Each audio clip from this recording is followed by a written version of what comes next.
wabarakatuh. Waalaikumsalam warahmatullahi wabarakatuh. Izin bertanya, Habib. Ya. Mengenai ilmu kebatinan atau kekebalan seperti kebal bacok, kebal yang lain-lain lah. Bagaimana hukumnya menurut Islam? Apakah semua itu dianggap musyrik? Terima kasih, Habib. Assalamualaikum warahmatullahi wabarakatuh. Waalaikumsalam warahmatullahi wabarakatuh. Ilmu kekebalan, kebal bacok, apakah itu musyrik? Nah, kalau ilmu kebalnya itu dari bacaan Al-Quran ataupun dari doa minta kepada Allah, kenapa dianggap musyrik? Sedangkan kita ingin kebal dari tembakan dan bacokan, bikin produk sendiri namanya Kevlar. Kita bikin rompi anti senjata, baju anti senjata. Syirik gak makainya? Syirik gak makainya? Enggak. Kenapa? Karena produk kita, produk manusia. Kenapa kekuatan dari Allah ketika kita berdoa, membaca ayat Allah dalam Al-Quran, membaca doa dari Rasulullah SAW seperti Bismillahirrahmanirrahim la yadurru ma'asmin syai'un fil ardi wala fis samai wasmi'ul alim, membaca doa dengan bahasa kita, minta kepada Allah, ya Rabbi, aku mohon kepada engkau kuatkan tubuhku, ya qawiyyu qawini, jangan biarkan tubuhku mudah terluka oleh senjata. Ketika kita berdoa terus menerus seperti itu contohnya, kemudian Allah ijabah, apakah itu musyrik? Orang yang bilang musyrik itu orang yang bodoh. Orang yang musyrik orang yang bodoh ya.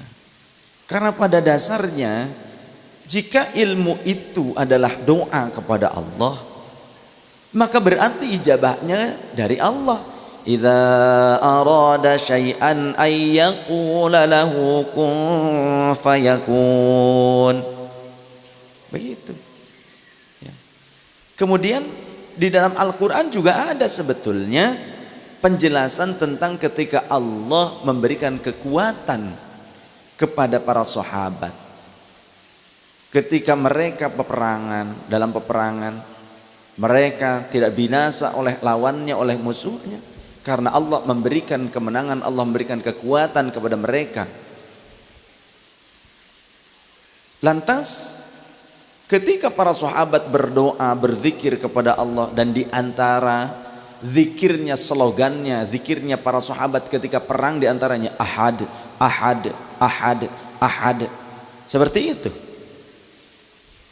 Allah kemudian mengirimkan bala tentara, kata Allah dalam Al-Quran, aku turunkan bala tentara dari langit yang tidak kalian mampu melihatnya, sehingga mampu meluluh lantakan musuh-musuh kalian dan kalian mendapatkan kemenangan. Bukankah itu juga dari Allah Ta'ala? Dan apakah pada saat itu para sahabat tidak meminta kepada Allah? Apa lantas pada saat itu Rasulullah tidak meminta kepada Allah? Apa lantas mereka tidak berzikir, tidak berdoa? Berzikir, berdoa, kemudian Allah berikan pertolongan dan kekuatan tersebut. Ketika Rasulullah SAW akan hijrah, beliau 3 hari 3 malam dikepung rumahnya di Mekah oleh orang-orang kafir Quraisy, akan membunuh Rasulullah. Tapi kemudian Rasulullah menggenggam pasir, satu genggam, membacakan beberapa ayat dari surah Yasin. Ada yang hafal? Beberapa ayat yang dibaca oleh Rasulullah ditiupkan ke pasir dari surah Yasin. Apa? Ayo dong baca. Waj'alna min baini aydihim saddan wa min khalfihim saddan fa'aghshaynahum fahum la yubsirun. Rasulullah baca, ditiupkan ke segenggam pasir, ditaburkan.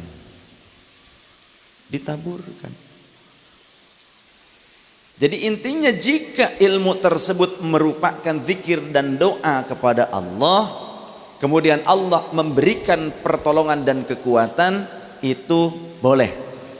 Tapi jika doanya dan rapalan yang dibacanya itu adalah permintaan kepada selain Allah yang mengandung unsur kesyirikan, minta kepada dewa, minta kepada matahari, minta kekuatannya kepada batu, kepada roh-roh yang ada di pohon, hewan-hewan, contoh seperti itu, maka itu tidak boleh. Ya, demikian. Wallahu alam. Insyaallah nanti akan saya jelaskan lagi mengutip beberapa dalil yang lebih konkret, yang lebih luas penjabarannya tentang hal ini. Dulu sempat saya menjelaskan hal ini, cuma karena belum punya kameranya, jadi mungkin belum divideokan. Dulu pernah saya menjelaskan tentang ilmu kebal bacok, itu pernah saya menjelaskan menurut ayat Qur'annya apa, ada. Ya, kemudian riwayat para sahabat bagaimana, itu dulu saya pernah jelaskan. Tapi kalau saya jelaskan sekarang ini terlalu malam. Sekarang saya rasa cukup dulu pertemuan kita karena sudah jam 23 lebih 35.